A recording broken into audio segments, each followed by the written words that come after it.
ಅಕೌಂಟೆನ್ಸಿಯ match the following questions ಹೊಂದಿಸಿ ಬರೆಯಿರಿ ಪ್ರಶ್ನೆಗಳು. ಒಂದನೇದ್ದು ಪಾರ್ಟ್ನರ್ಶಿಪ್ ಡೀಡ್ ಅಂದರೆ ರಿಟರ್ನ್ ಅಗ್ರಿಮೆಂಟ್ ಅಂತ ಕರಿತೀವಿ. ಗುಡ್ವಿಲ್ಗೆ ಇಂಟ್ಯಾಂಜಿಬಲ್ ಅಸೆಟ್ಸ್ ಗೇನ್ ರೇಷಿಯೋ ಯಾವ ಚಾಪ್ಟರ್ ಒಳಗೆ ಬರುತ್ತೆ ಅಂದರೆ retirement of a partners. Executor account ಅಂದರೆ death of a partner. Sacrificing ratio admission of a partner. Current assets fixed capital system. Fixed capital system capital account balance remains constant ಆಗಿರುತ್ತೆ. New ratio capital adjustment. Company act ಯಾವಾಗ ಜಾರಿ ಮಾಡಿದೆ ಅಂದರೆ 2013 ತಿದ್ದುಪಡಿ ಆಗಿದ್ದು. Realised account ಯಾವ chapter ಒಳಗೆ ಬರುತ್ತೆ ಅಂದರೆ ಡಿಸೊಲ್ಯೂಷನ್ ಆಫ್ ಎ ಪಾರ್ಟ್ನರ್ಶಿಪ್ ಫರ್ಮಲ್ಲಿ ಬರುತ್ತೆ.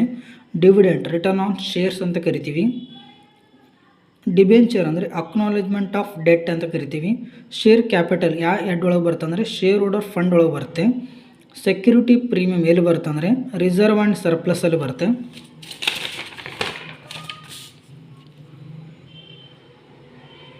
Dissolution of A partnership firm ಅಂದರೆ ಸಂಸ್ಥೆನ ಕ್ಲೋಸ್ ಮಾಡೋದು, closing down the business of the firm ಅಂತ ಕರಿತೀವಿ.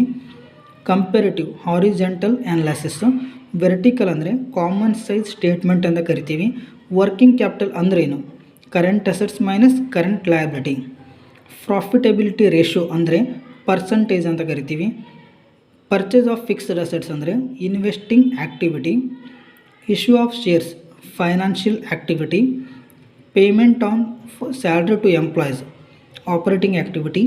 ಈಕ್ವಿಟಿ ಶೇರ್ ಹೋಲ್ಡರ್ ಅಂದರೆ ಅವರು ಓನರ್ ಆಫ್ ದ ಕಂಪನಿ ಆಗಿರ್ತಾರೆ. ಬ್ಯಾಲೆನ್ಸ್ ಶೀಟ್ ಅಂದರೆ ಫೈನಾನ್ಷಿಯಲ್ ಸ್ಟೇಟ್ಮೆಂಟ್ ಅಂತ ಕರಿತೀವಿ. ಕಂಪೇರಿಟಿವ್ ಸ್ಟೇಟ್ಮೆಂಟ್ ಅದಕ್ಕೆ ಇನ್ನೊಂದು ಹೆಸರು ಹಾರಿಜೆಂಟಲ್ ಅಂತ ಕರಿತೀವಿ. Debenture holder are the creditor of the company. Quick ratio short term solvency ratio ಅಂತ ಕರಿತೀವಿ. Sacrificing ratio distribution of goodwill brought in cash. Partnership 2 or more persons ಇರಬೇಕು. ಪೊಸಿಷನ್ ಸ್ಟೇಟ್ಮೆಂಟ್ ಅಂದರೆ balance sheet ಅಂತ ಕರಿತೀವಿ. Joint stock company ಅಂದರೆ artificial person ಅಂತ ಕರಿತೀವಿ. Sales of fixed ಅಸೆಟ್ಸ್ಗೆ ಇನ್ವೆಸ್ಟಿಂಗ್ ಆ್ಯಕ್ಟಿವಿಟಿ ಅಂತ ಕರಿತೀವಿ. ಕಾಮನ್ ಸೈಜ್ ಸ್ಟೇಟ್ಮೆಂಟ್ ಅಂದರೆ tool to analysis the financial statement. Analyse of financial statement ಅಂದರೆ ಹೆಲ್ಪ್ಸ್ ಇನ್ ಡಿಸಿಷನ್ ಮೇಕಿಂಗ್ ಅಂತ ಕರಿತೀವಿ. ಪಾಸ್ಟುಲೇಟ್ಸ್ ಅಂದರೆ ಅಕ್ನಾಲೇಜ್ಮೆಂಟ್ ಆಫ್ ಅಸಂಪ್ಷನ್ ಅಂತ ಕರಿತೀವಿ.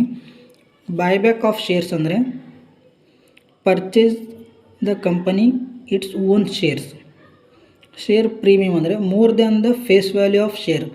ಪ್ರೀಮಿಯಂ ಅಂದರೆ more than the face value of share ಅಂತ ಕರಿತೀವಿ. ಕಾಲ್ಸ್ ಇನ್ ಅರಿಯರ್ಸ್ ಅಂದರೆ ಅನ್ಪೇಯ್ಡ್ ದ ಕಾಲ್ ಮನಿ.